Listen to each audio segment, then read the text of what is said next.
It is Tuesday, November the 18th. And if we take a look at the Bloomberg, you can see that we're off to a bit of a rocky start this morning. And the narrative is the high level narrative, the 50,000 foot view narrative is still around affordability and the cost of goods for average everyday Americans. If you drill down into that, Home Depot released earnings this morning, and the earnings report wasn't as positive as they had hoped. A couple of big takeaways from it. The first is sales actually beat. So sales grew 2.8%. So that's a positive, but they missed on earnings because the cost of inputs increased and they didn't increase, I guess, their prices enough to increase their earnings to a multiple that the market was happy with. And big ticket items appear to be a strain. Now, if you drill into this, what the CEO of Home Depot is saying is he's actually saying that it's not necessarily tariffs. So you didn't talk about that. They're trying to avoid that conversation.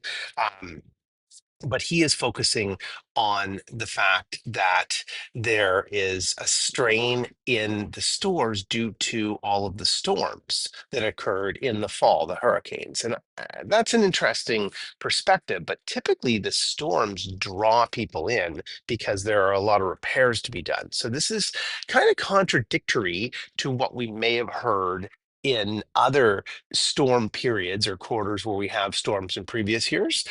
But we'll take it for what it's worth from the CEO. Anyway, if we take a look at the markets, you can see with Home Depot, it is down almost 4% right now in the pre-market. So I was skeptical going into the market on Home Depot with everything that's happening in the socio-economic landscape.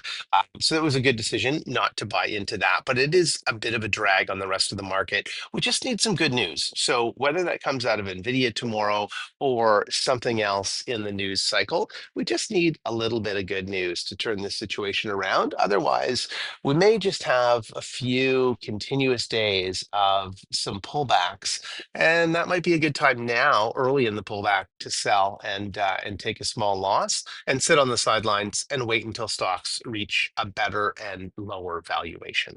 Good luck in your trades today. If you like the videos, please hit the like and subscribe button.